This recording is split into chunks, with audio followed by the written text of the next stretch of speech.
आज के वीडियो में हम लोग राजकीय इंटर कॉलेज प्रवक्ता यानी कि जीआईसी लेक्चरर तो जीएस पेपर जिसमें 40 क्वेश्चन पूछे जाते हैं और बाकी आपके 80 क्वेश्चन सब्जेक्ट से पूछा जाएगा।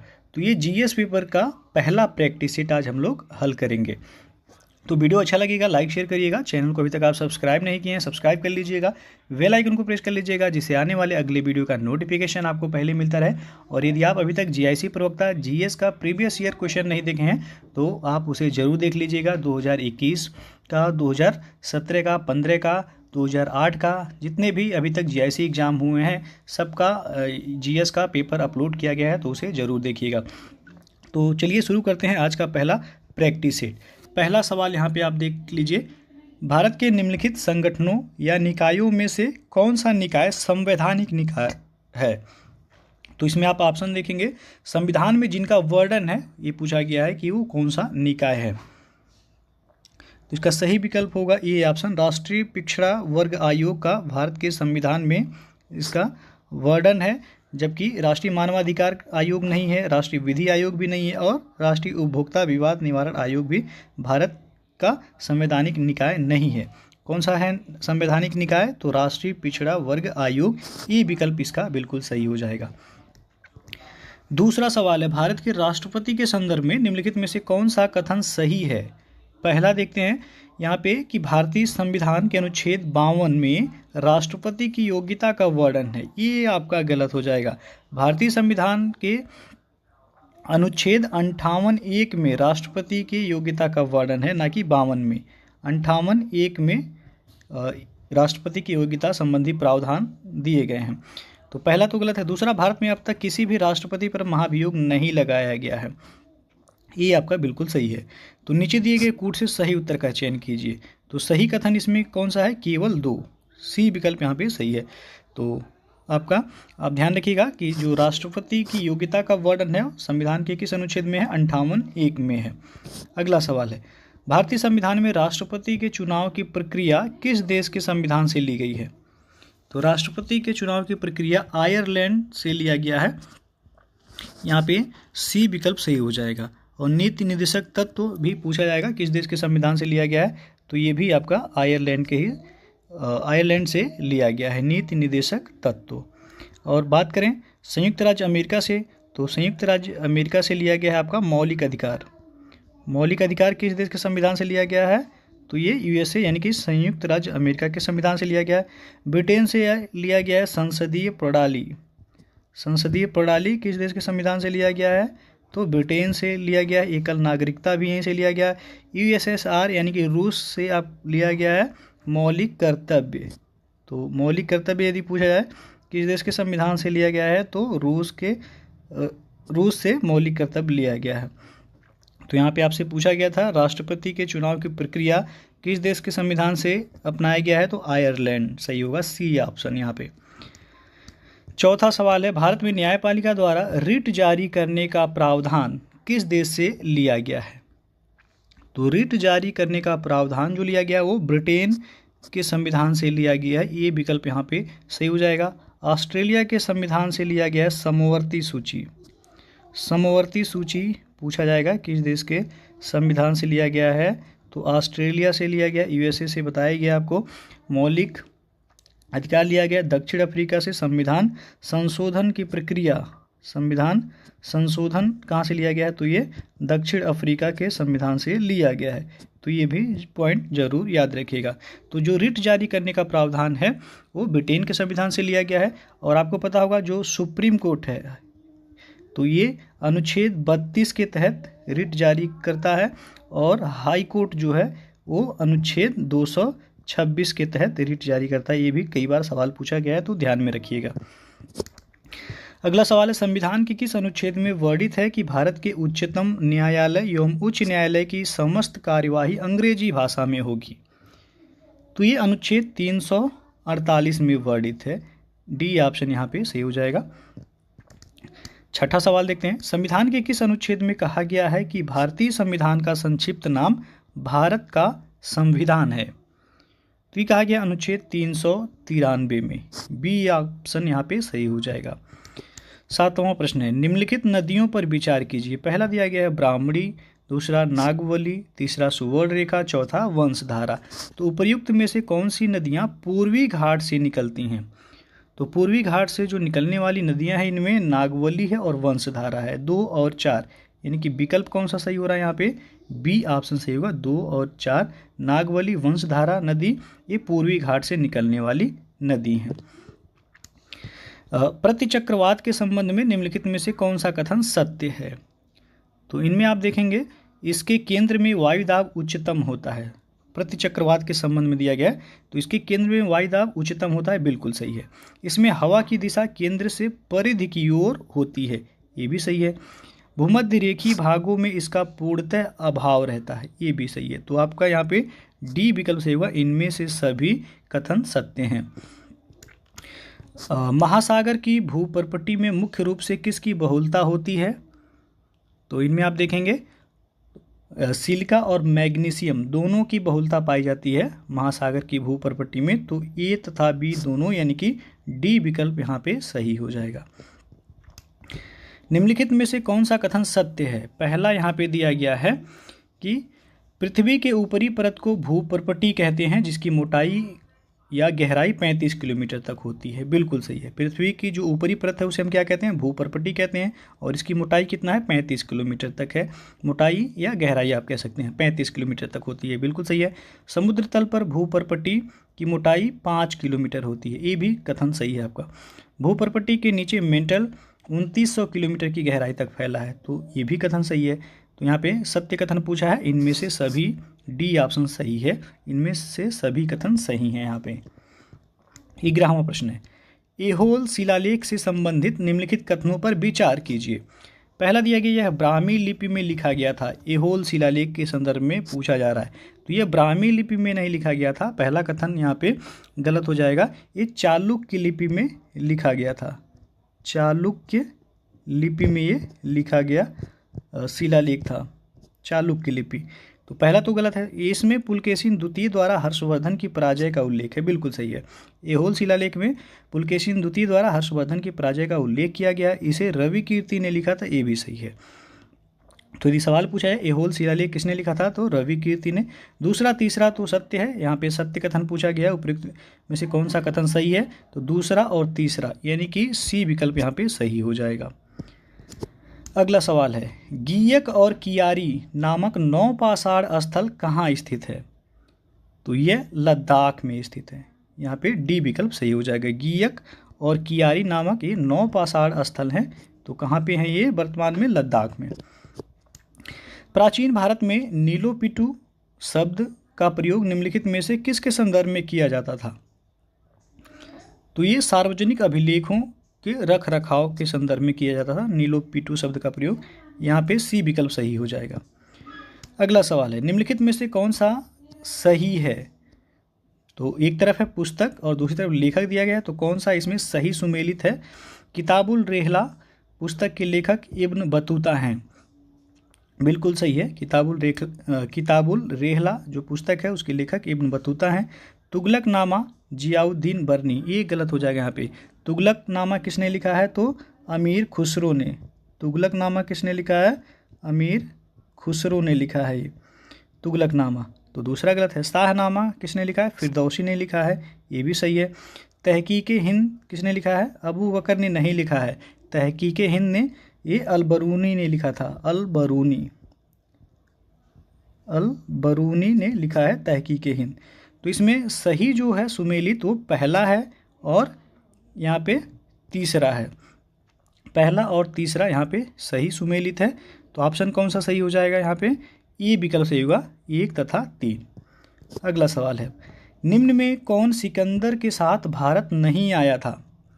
तो सिकंदर के साथ इनमें जो भारत नहीं आया था वो था डाइमेकस। बी विकल्प यहाँ पे सही हो जाएगा। और किस मौर्य स्तंभ के शीर्ष पर एक विशाल हाथी स्थापित किया गया है? तो इसमें आप देखेंगे संकिसा स्तंभ के यहाँ पे मौर्य स्तंभ के शीर्ष पर एक विशाल हाथी स्थापित किया गया है, वो स्तंभ है संकिसा स्तंभ। सी विकल्प यहाँ पे सही हो जाएगा। पानीपत के तृतीय युद्ध के पश्चात मराठा पेशवा कौन बना था? तो पानीपत का तृतीय युद्ध जो हुआ था वो 1761 में हुआ था। आपको पता होगा ये मराठा और अफगान शासक अहमद शाह अब्दाली के बीच पानीपत का तीसरा युद्ध हुआ था, जिसमें मराठाओं की जो है पराजय हुई थी। तो यहाँ पे पूछा है पानीपत के तृतीय युद्ध के पश्चात मराठा पेशवा कौन बना था? तो वह बने थे माधवराव प्रथम। ये विकल्प यहाँ पे सही हो जाएगा आपका। अगला सवाल है, निम्नलिखित में से कौन फारसी का प्रथम कवि था जिसने अपनी कविता में भारतीय पर्यावरण को चित्रित किया? तो वह थे अमीर खुसरो। ये विकल्प यहाँ पे सही हो जाएगा। इन्होंने अपनी कविता में भारतीय पर्यावरण को चित्रित किया था। निम्नलिखित नेताओं में से किसने द्वितीय गोलमेज सम्मेलन में भाग नहीं लिया था? तो द्वितीय गोलमेज सम्मेलन कब हुआ था? 1931 में, और इसमें कांग्रेस की तरफ से महात्मा गांधी भाग लिए थे, भारतीय राष्ट्रीय कांग्रेस की तरफ से। तो यहाँ पे पूछा है किसने द्वितीय गोलमेज सम्मेलन में भाग नहीं लिया था? तो वह थे डॉक्टर राजेंद्र प्रसाद। यहाँ पे डी ऑप्शन सही हो जाएगा। 3 गोलमेज सम्मेलन हुए। पहला गोलमेज सम्मेलन 1930 में हुआ था, दूसरा 1931 में, जिसमें भारतीय राष्ट्रीय कांग्रेस की तरफ से महात्मा गांधी जी ने भाग लिया था, तीसरा हुआ था 1932 में, और तीनों गोलमेज सम्मेलन में भाग लेने वाले व्यक्ति का नाम पूछा जाता है डॉक्टर भीमराव अंबेडकर। डॉक्टर भीमराव अंबेडकर ये तीनों गोलमेज सम्मेलन में भाग लिए थे, तो ये भी याद रखिएगा। अगला सवाल है, 1857 के विद्रोह के दमन के संदर्भ में कौन सा क्रम सही है? तो इनमें क्रम आप देखेंगे, सबसे पहले मेरठ, फिर दिल्ली, फिर कानपुर, लखनऊ, झांसी। ये विकल्प यहाँ पे सही हो जाएगा। भारत छोड़ो आंदोलन से उत्पन्न दंगे निम्न में से किस क्षेत्र में सबसे अधिक व्यापक रहे? बिहार, बंगाल, गुजरात और संयुक्त प्रांत। तो अपना उत्तर निम्नांकित कूटों से चुने। तो भारत छोड़ो आंदोलन जो शुरू हुआ था वो 8 अगस्त 1942 बम्बई से भारत छोड़ो आंदोलन की शुरुआत हुई थी, ग्वालियर टैंक मैदान से।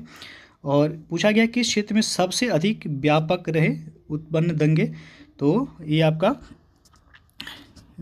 बिहार और संयुक्त प्रांत, यानी कि पहला और चौथा ऑप्शन कौन सा सही होगा? डी ऑप्शन यहाँ पे सही हो जाएगा। अगला सवाल देखते हैं, भारत में हिंदू कोड बिल का विरोध किसने किया था? तो भारत में हिंदू कोड बिल का विरोध डॉक्टर राजेंद्र प्रसाद ने किया था। यहाँ पे डी विकल्प सही हो जाएगा। खिलाफत आंदोलन की शुरुआत के पीछे निम्नलिखित में से कौन सा मुख्य कारण था? तो मुख्य कारण जो था वह अंग्रेजों द्वारा खलीफा पर बहुत सख्त संधि थोपना, ये खिलाफत आंदोलन की शुरुआत का मुख्य कारण था। ये विकल्प यहाँ पे सही हो जाएगा। खिलाफत आंदोलन कब शुरू हुआ था? 1919 में। अगला सवाल है, निम्नलिखित घटनाओं को काल क्रमानुसार व्यवस्थित कीजिए और नीचे दिए गए कोड से सही उत्तर का चयन कीजिए। हंटर आयोग का गठन हुआ था 1882 में।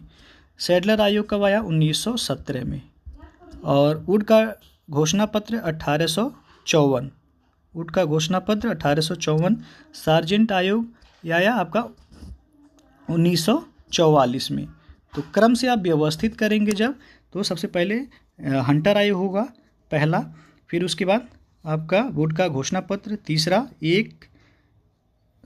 1800 पहले होगा आपका वुड का घोषणा पत्र 1854 में, उसके बाद यानी कि तीसरा हो जाएगा पहले, फिर हंटर आयोग होगा यानी कि 1, फिर आपका सैडलर आयोग होगा 2, और लास्ट में होगा सार्जेंट आयोग 4। 3, 1, 2, 4।